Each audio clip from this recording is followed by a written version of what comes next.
TDP రాష్ట్ర అధికార ప్రతినిధి పిఠాపురం మాజీ ఎమ్మెల్యే వర్మ వరద ముంపుకు కారణం జగన్మోహన్ రెడ్డి ప్రభుత్వమని ఆరోపించారు. చంద్రబాబు నాయుడు ప్రభుత్వం ఏలేరు ఫేజ్ 2 పనులకు 160 కోట్లు కేటాయించిందని, అయితే జగన్మోహన్ రెడ్డి ప్రభుత్వం ఆ నిధులను రద్దు చేయడం వల్లే వరద ముంపు ఏర్పడిందని వర్మ పేర్కొన్నారు.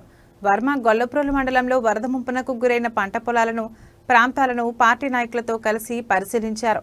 ఈ పర్యటనలో పార్టీ మండల ప్రెసిడెంట్ ఉలవకాయల దేవేంద్రుడు, మాజీ జెడ్పీటీసీ మడికి ప్రసాద్ వీరబాబు, పుణ్యమంతుల మూర్తి తదితరులు పాల్గొన్నారు.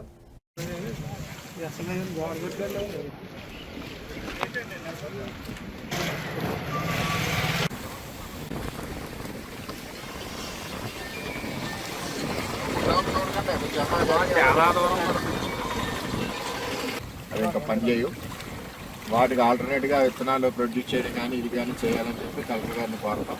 కలెక్టర్ గారు కూడా ఎక్కడికక్కడ మానిటర్ చేస్తూ ఉన్నారు. చెందిత్తికి వచ్చేసరికి అక్కడ పత్తి చేనులు మునిగినాయి. కొంచెం అక్కడ ఏదైతే పైన ఎస్కేప్ ఉందో పత్తిపాడు ఎస్కేప్ వదిలేయడం వల్ల ఫ్లడ్ విపరీతంగా వచ్చేస్తుంది. మన సొద్దుగడ్డ కొండకాలకు సంబంధించి 700 క్యూసిక్ లాగుతుంది కాలం. ఇప్పుడు 1600 క్యూసిక్ బయటకు వస్తుంది. దానివల్ల మునిగిని ఎక్కడికక్కడ అడ్డీల్స్ ఏమున్నాయో అడ్డీల్స్ ఇరిగేషన్ అధికారులు ఎక్కడికక్కడ క్లియర్ చేస్తూ ఉన్నారు, కిందకి సముద్రాన్ని వెళ్ళిపోయేలాగా. ఈరోజు ఈ వరదకి ముఖ్య కారకుడు జగన్మోహన్ రెడ్డి.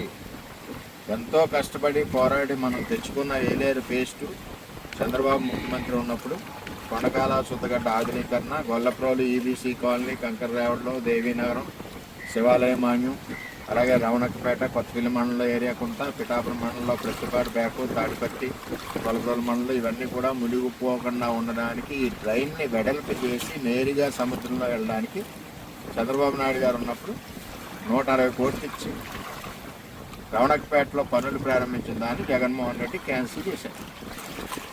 ఆ రోజు ఉన్న విదేశీయులు ఎవరైతే ఉన్నారో 1924లో 2013